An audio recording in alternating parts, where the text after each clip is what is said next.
Hello दोस्तों, स्वागत है आपका अपने चैनल उत्तराखंड नॉलेज हब में। दोस्तों आज हम समास के बारे में जानेंगे, जिसमें हम अव्ययभाव समास, तत्पुरुष समास, कर्मधारय समास, द्विगु समास, द्वंद्व समास, बहुब्रीहि समास के बारे में जानेंगे। और दोस्तों यहाँ हम बहुत ही सरल भाषा में और ट्रिक के साथ जानेंगे, जो कि Uttarakhand lower PCS, upper PCS, स्नातक स्तरीय परीक्षा, वीडियो, वीपीडीओ, पटवारी, लेखपाल पुलिस, यूटेट, सीटेट व उत्तराखंड की सभी सरकारी भर्ती परीक्षाओं हेतु समान रूप से उपयोगी है। तो चलिए दोस्तों, आज का टॉपिक शुरू करते हैं। तो दोस्तों समास के बारे में जानते हैं। दोस्तों समास का शाब्दिक अर्थ है संक्षेप अथवा संक्षेपीकरण या संक्षिप्तीकरण। दोस्तों दो या दो से अधिक पदों या शब्दों के संक्षेपीकरण से जो शब्द बनता है उसे ही समास कहते हैं। दोस्तों समाज में मुख्यतः दो पद होते हैं। पहले पद को पूर्व पद एवं दूसरे पद को उत्तर पद कहते हैं। इन दोनों पदों के मेल से बने नए पद को समस्त पद या सामासिक पद भी कहते हैं। जैसे गंगा जल में गंगा पूर्व पद व जल जो है दोस्तों वो उत्तर पद है। दोस्तों सामासिक पद के बारे में जानते हैं। समास के नियमों से निर्मित पद सामासिक पद या सामासिक शब्द कहलाते हैं। इसे समस्त पद भी कहते हैं। समास होने के बाद विभक्ति चिन्ह परसर्ग लुप्त हो जाता है, जैसे रसोई घर। अब दोस्तों समास विग्रह के बारे में जानते हैं। सामासिक पदों को तोड़ना या सामासिक शब्दों या पदों के बीच के संबंधों को स्पष्ट करना समास विग्रह कहलाता है। दोस्तों रसोई घर एक सामासिक पद है, जिसका विग्रह करने पर अर्थात इसको तोड़ने पर, जैसे रसोई घर तो रसोई के लिए घर, तो दोस्तों इसे समास विग्रह कहा जाएगा। दोस्तों समास के मुख्यतः 4 भेद होते हैं, किंतु इन भेदों के भी कई उपभेद होते हैं, जो इस प्रकार से हैं दोस्तों। जैसे अव्ययभाव समास, तत्पुरुष समास में 2 समास हैं, जैसे कर्मधारय समास और द्विगु समास, और दोस्तों बहुब्रीहि समास और द्वंद्व समास। अब दोस्तों अव्ययभाव समास के बारे में जानते हैं। जिस समास का प्रथम पद या पूर्व पद अव्यय हो, अर्थात जिसमें प्रथम पद प्रधान हो, उसे अव्ययभाव समास कहते हैं। जैसे तो दोस्तों अव्ययभाव समास में जो प्रथम पद होता है वह अव्यय होता है। दोस्तों अव्यय वे शब्द होते हैं जिनमें किसी भी प्रकार का परिवर्तन नहीं होता है। तो दोस्तों आप कुछ उदाहरण देखते हैं। जैसे यथाशक्ति, तो इसका समास विग्रह होगा शक्ति के अनुसार। जैसे प्रतिदिन, तो इसका समास विग्रह होगा दिन दिन या प्रत्येक दिन। जैसे यथारुचि, इसका समास विग्रह होगा रुचि के अनुसार। जैसे आजन्म, तो इसका समास विग्रह होगा जन्म तक या जन्म से लेकर। अगला है दोस्तों आदोपांत, तो इसका समास विग्रह होगा आदि से अंत तक। तो दोस्तों आप देख रहे होंगे जैसे यथा, प्रति, यथा, आ या आज जितने भी हैं ये सब अव्यय शब्द हैं। अब दोस्तों इसकी ट्रिक जानते हैं। अव्ययभाव समास वह समास होते हैं दोस्तों जिन शब्दों के प्रारंभ में उपसर्ग जुड़े हों। दोस्तों आप देख सकते हो कि ये सारे आ उपसर्ग हैं, प्रति उपसर्ग है, यथा उपसर्ग है, ये सारे इनके आगे जो है उपसर्ग जुड़े हुए हैं। जैसे दोस्तों यथा, प्र, प्रति, निर, आ, अन और भर, ये सारे दोस्तों उपसर्ग हैं। अगला समास है दोस्तों तत्पुरुष समास। अब तत्पुरुष समास के बारे में जानते हैं। जिस समास का अंतिम पद अर्थात उत्तर पद प्रधान हो उसे तत्पुरुष समास कहते हैं। इस समास में प्रथम पद विशेषण जबकि दूसरा पद विशेष्य के रूप में प्रयुक्त होता है। चूंकि दूसरा पद विशेष्य होता है इसलिए तत्पुरुष समास में दूसरा पद प्रधान होता है। तो दोस्तों तत्पुरुष समास में जो प्रधान पद होता है वह उसका अंतिम पद होता है, क्योंकि दोस्तों इसमें जो प्रथम पद होता है वह विशेषण होता है और जो दूसरा पद होता है वह विशेष्य होता है। दोस्तों कारक के अनुसार तत्पुरुष समास के 6 भेद होते हैं। अब दोस्तों आपने कारक पढ़े होंगे, जो कारक चिन्ह होते हैं। जैसे कर्ता ने कर्म को कर्ण से के द्वारा संप्रदान के लिए, अपदान से अलग होने के लिए, संबंध काकी के नानी ने लारी रे, अधिकरण में पर संबोधन हे भू अरे। दोस्तों जो ये हैं ये कारक चिन्ह होते हैं। तो इन कारक चिन्हों के अनुसार जो तत्पुरुष समास है वो उसके 6 भेद होते हैं। उसमें जैसे दोस्तों कर्म कारक जो तत्पुरुष समास है उसके अंदर हम पढ़ते हैं कर्म के कारक चिन्ह को के लोप से बनने वाले समास कर्म तत्पुरुष समास कहलाता है। जैसे तो दोस्तों हमने पढ़ा होगा कर्ता ने कर्म को, तो दोस्तों जो इसका चिन्ह है कारक चिन्ह वो को है, तो उससे जो शब्द बनते हैं तत्पुरुष समास में उनके उदाहरण देखते हैं। जैसे चिड़ी मार, तो दोस्तों इसका समास विग्रह होगा चिड़ियों को मारने वाला। जैसे दोस्तों गगनचुंबी, तो इसका समास विग्रह होगा गगन को चूमने वाला। जैसे स्वर्ग प्राप्त, स्वर्ग को प्राप्त। जैसे जेब कतरा, जेब को काटने वाला। जैसे तर्क संगत, इसका समास विग्रह होगा तर्क को संगत। तो दोस्तों आपने देखा होगा इसमें को कारक चिन्ह का किस प्रकार से उपयोग हो रखा है। अगला है दोस्तों इसमें करण तत्पुरुष समास। तो दोस्तों जो करण का कारक चिन्ह है वो है से, द्वारा, के द्वारा, के लोप से बनने वाला समास करण तत्पुरुष समास कहलाते हैं। जैसे अब दोस्तों इसके उदाहरण देखते हैं। तो इसके उदाहरण है जैसे दोस्तों अकाल पीड़ित, तो इसका समास विग्रह होगा अकाल से पीड़ित। जैसे शोकाकुल, शोक से आकुल। जैसे मोहांध, मोह से अंधा। जैसे दोस्तों दोषपूर्ण, तो दोष से पूर्ण। तो दोस्तों जिसमें कारक चिन्ह है से द्वारा, तो दोस्तों इसमें देखो ये कारक चिन्ह है। अगला है दोस्तों संप्रदान तत्पुरुष समास। तो दोस्तों संप्रदान के कारक चिन्ह, तो संप्रदान का जो कारक चिन्ह होता है वो होता है के लिए, के लोप से बनने वाले समास को संप्रदान तत्पुरुष समास कहते हैं। जैसे तो दोस्तों इसके उदाहरण हैं रसोई घर, तो रसोई के लिए घर। डाक गाड़ी, डाक के लिए गाड़ी। देशभक्ति, देश के लिए भक्ति। हथकड़ी, हाथ के लिए कड़ी। गौशाला, गौ के लिए शाला। तो दोस्तों जो के लिए है यह इसका कारक चिन्ह है। अगला है दोस्तों अपादान तत्पुरुष समास। दोस्तों अपादान का जो कारक चिन्ह है वो है से, अलग होने का भाव। दोस्तों इससे अलग होने का भाव हमें प्रतीत होता है कि लोप से बनने वाला समास अपादान तत्पुरुष समास कहलाता है। तो दोस्तों अपादान तत्पुरुष समास में अलग होने का भाव व्यक्त होता है। जैसे तो दोस्तों इसके कुछ उदाहरण हैं। जैसे पदच्युत, पद से च्युत। जन्मांध, जन्म से अंधा। धर्मभ्रष्ट, धर्म से भ्रष्ट। रोग मुक्त, रोग से मुक्त। भाग्यहीन, भाग्य से हीन। तो दोस्तों इसमें आप देख रहे होंगे कि इसमें जो है अलग होने का भाव निहित है। जैसे जन्म से अंधा, तो वो क्या है, जन्म से अंधा है। अगला है दोस्तों संबंध तत्पुरुष समास। दोस्तों संबंध कारक चिन्ह, जो संबंध का दोस्तों कारक चिन्ह है वो है का, की, के लोप से बनने वाला समास संबंध कारक तत्पुरुष समास कहलाता है। जैसे तो दोस्तों इसके उदाहरण हैं। जैसे विद्याभ्यास, विद्या का अभ्यास। मूर्ति पूजा, मूर्ति की पूजा। कठपुतली, काठ की पुतली। राज दरबार, राजा का दरबार। ग्रामवासी, ग्राम का वासी। तो दोस्तों इसमें जो प्रसर्ग चिन्ह है, जो कारक चिन्ह है वो का, की है। तो दोस्तों आप देख रहे होंगे उसका प्रयोग किस प्रकार से इस समास में हुआ है।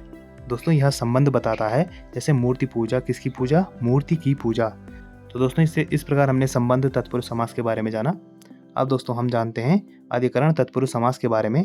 दोस्तों अधिकरण कारक चिन्ह, जो अधिकरण कारक चिन्ह है दोस्तों में पर के लोप से बनने वाले समास को अधिकरण तत्पुरुष समास कहते हैं। जैसे तो दोस्तों इसके उदाहरण हैं। जैसे कवि पुंगम, कवियों में पुंगम, पुंगम अर्थात श्रेष्ठ। स्नेह मगन, स्नेह में मग्न। ध्यान मग्न, ध्यान में मग्न। पुरुषोत्तम, पुरुषों में उत्तम। घुड़सवार, घोड़े पर सवार। तो दोस्तों जो इसके कारक चिन्ह में पर थे, तो में पर का आपने दोस्तों जो प्रयोग है वो देखा होगा। जैसे दोस्तों ध्यान मग्न, ध्यान में मग्न दोस्तों ये परसर्ग है। और जैसे घुड़सवार, घोड़े पर सवार दोस्तों पर जो है वह परसर्ग है। अब दोस्तों तत्पुरुष समास के लिए कुछ नोट करने योग्य तथ्य है कि तत्पुरुष समास के कुछ उपभेद भी होते हैं जो इस प्रकार हैं। तो दोस्तों तत्पुरुष समास के अन्य उपभेद हैं जो इस प्रकार हैं। जैसे नन्य तत्पुरुष समास। तत्पुरुष समास के इस भेद में पहला भाग नकारात्मक होता है। तो दोस्तों जो नन्य तत्पुरुष समास होता है उसमें पहला भाग हमेशा नकारात्मक होता है। जैसे दोस्तों नास्तिक, न आस्तिक। अनादि, न आदि। असफल, न सफल। अज्ञान, न ज्ञान। इसमें दोस्तों जो पहला भाग होता है वो नकारात्मक होता है। अब दोस्तों अलुक तत्पुरुष समास के बारे में जानते हैं। दोस्तों जिस समास में उसकी विभक्ति का लोप नहीं होता उसे अलुक तत्पुरुष समास कहते हैं। जैसे युधिष्ठिर, युद्ध में स्थिर रहने वाला। मनसिज, मनसी अर्थात मन में। जा मने उत्पन्न, मन में उत्पन्न। अगला है दोस्तों खेचर, खे अर्थात आकाश में। चर अर्थात विचरना, मतलब आकाश में विचरने वाला। तो दोस्तों अब उपपद तत्पुरुष समास के बारे में जानते हैं। तो दोस्तों ऐसा समास जिसका उत्तर पद बाद वाला पद भाषा में स्वतंत्र रूप से प्रयुक्त न होकर प्रत्यय के रूप में प्रयुक्त होता हो उसे उपपद तत्पुरुष समास कहते हैं। जैसे तो दोस्तों जैसे जलज, जल में जन्म लेने वाला। जलद, जल को प्रदान करने वाला। नभचर, नभ में विचरण करने वाला। तो दोस्तों आप देख सकते हो इस पे प्रत्यय लगे हुए हैं। तो दोस्तों आप तत्पुरुष समास की ट्रिक के बारे में जानते हैं। तो तत्पुरुष समास को अलग करने पर बीच में का, की, को, के लिए, में, पर से निकले तो दोस्तों समझ जाइए कि यह तत्पुरुष समास है। जैसे उदाहरण है रंगमंच, बनवास, नेत्रहीन। जैसे दोस्तों अभी हमने तत्पुरुष समास के जो अन्य उपभेद हैं वो पढ़े, जिसमें दोस्तों हमने कारक चिन्हों के बारे में जाना। तो दोस्तों ये भी वही है कि ट्रिक पहचानने के लिए सबसे बेस्ट है कि हम दोस्तों ये पहचानने की कोशिश करें तत्पुरुष समास को जो शब्द है उसे अलग करने पर यदि उसके बीच में का, की, को, के, लिए, में, पर से निकले तो दोस्तों ये समझ जाना चाहिए कि यह तत्पुरुष समास है। जैसे दोस्तों रंगमंच, रंग के लिए मंच, वनवास, वन में वास, नेत्रहीन, नेत्र से हीन। तो दोस्तों इससे हमें पता चलता है कि यह तत्पुरुष समास है। अब दोस्तों हम कर्मधारय समास के बारे में जानते हैं। दोस्तों जिस समास में विशेषण और विशेष्य का संबंध अथवा उपमेय और उपमान का संबंध पाया जाता है उसे कर्मधारय समास कहते हैं। दोस्तों कर्मधारय समास का उत्तर पद द्वितीय पद प्रधान होता है। तो दोस्तों जो कर्मधारय समास है उसमें जो द्वितीय पद होता है वह प्रधान होता है।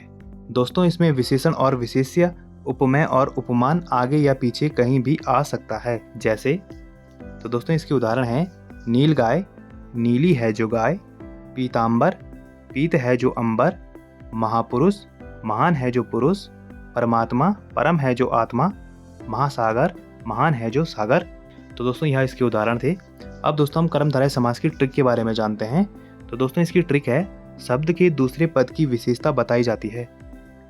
दोस्तों जो शब्द का दूसरा पद हो, क्योंकि दूसरा पद ही इसमें जो मुख्य पद होता है उसका कार्य करता है, तो दोस्तों इसमें जो दूसरा पद है उसकी विशेषता बताई जाती है। आप कैसे लगाकर देखो, यदि उत्तर मिल जाए तो कर्मधारय समास होगा। तो दोस्तों इसकी सबसे बेस्ट ट्रिक होती है कि आप जो शब्द है उसके बीच में कैसे लगाकर देखें। जैसे दोस्तों उदाहरण तौर पर देखते हैं मृग नयन।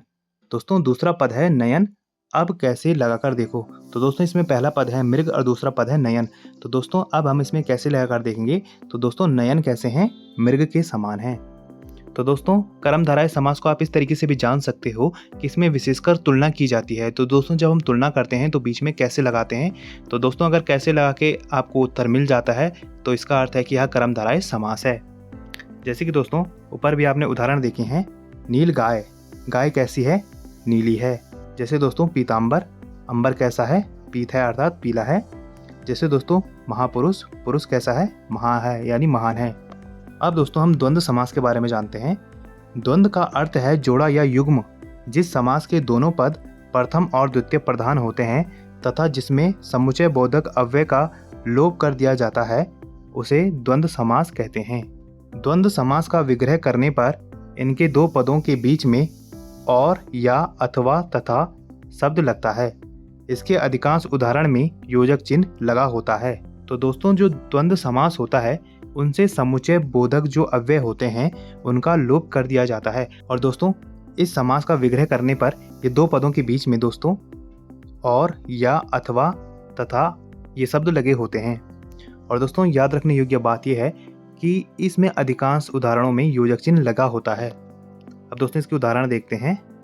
जैसे दोस्तों देश विदेश, तो दोस्तों इसमें योजक लगे हुए हैं, आप ये भी नोट करना। अब दोस्तों इसका विग्रह करने पर देश और विदेश, जैसे कि दोस्तों बोला था, इस पे बीच में और, या, अथवा ये सब इनके बीच में लगे होते हैं। जैसे दोस्तों धक्का मुक्की, धक्का और मुक्की, दूध रोटी, दूध और रोटी, भला बुरा, भला और बुरा, पाप पुण्य, पाप और पुण्य। तो दोस्तों द्वंद्व समास की ट्रिक जानते हैं। तो दोस्तों द्वंद्व समास की ट्रिक है कि पहले तो क्या होना चाहिए, योजक चिन्ह लगा होना चाहिए और विग्रह करने पर और आए। जैसे कि दोस्तों विग्रह करने पर और आ रहा है ना, पाप पुण्य, पाप और पुण्य। अब जैसे दोस्तों उदाहरण है लेन देन, लेन और देन, दाल रोटी, दाल और रोटी। अब दोस्तों हम द्विगु समास के बारे में जानेंगे। दोस्तों जिस समास का प्रथम पद संख्यावाची तथा अंतिम पद दूसरा पद जो होता है वो संज्ञा हो उसे द्विगु समास कहते हैं। जैसे दोस्तों नवरत्न, 9 रत्नों का समूह, तिराहा, 3 राहों का समूह, पंसेरी, 5 शेरों का समाहार, त्रिभुज, 3 भुजाओं का समाहार, तिरंगा, 3 रंगों का समूह। तो दोस्तों इन शब्दों के आप प्रथम पद देखिए, यह सब संख्यावाची हैं। अब दोस्तों इसकी ट्रिक देखते हैं। द्विगु समास की दोस्तों ट्रिक है, इस समास में पहला पद संख्या होती है, समूह का बोध होता है। तो दोस्तों याद रखने वाली बात यह है कि समास में जो पहला पद होता है वह संख्यावाची होता है, जैसे पंचवटी, नवग्रह। अब दोस्तों बहुव्रीहि समास के बारे में जानते हैं। दोस्तों जिस समास में प्रथम पद एवं द्वितीय पद दोनों की प्रधानता न हो बल्कि किसी तीसरे पद की प्रधानता हो उसे बहुव्रीहि समास कहते हैं। अर्थात इस पद में दोनों पद मिलकर तीसरे पद का निर्माण करते हैं।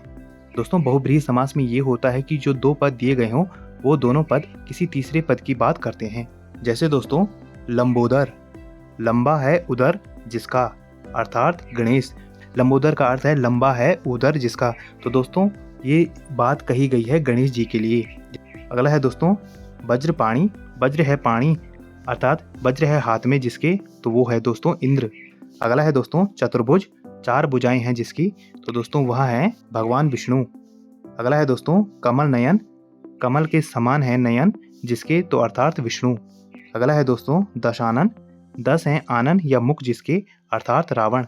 तो दोस्तों इसमें 2 पद मिलकर किसी अन्य पद के बारे में जानकारी देते हैं। अब दोस्तों इसकी ट्रिक है, बहुब्रीहि समास में देवी देवताओं के नाम या पर्यायवाची शब्द समूह के लिए एक शब्द आता है, जैसे त्रिनेत्र, लंबोदर, दशानन, प्रधानमंत्री आदि। तो दोस्तों ये एक ट्रिक है, इसके माध्यम से आप जान सकते हो कि ये है बहुब्रीहि समास। तो दोस्तों आज हमने समास के बारे में जाना और उम्मीद है कि आप लोगों को आज की क्लास अच्छी लगी होगी। और ऐसे ज्ञानवर्धक वीडियोस के लिए आप मेरे चैनल को लाइक कीजिए, कमेंट कीजिए, शेयर कीजिए, सब्सक्राइब कीजिए और मुझे इंस्टाग्राम पे फॉलो कीजिए। और इस वीडियो की पीडीएफ फाइल के लिए आप मुझे मेरे टेलीग्राम पे ज्वाइन कीजिए, वहाँ आपको इस वीडियो की पीडीएफ फाइल मिल जाएगी। और जितना हो सके इस वीडियो को अपने यार दोस्तों के साथ शेयर कीजिए और मेरे चैनल को ज़्यादा सब्सक्राइब कीजिए। Thank you.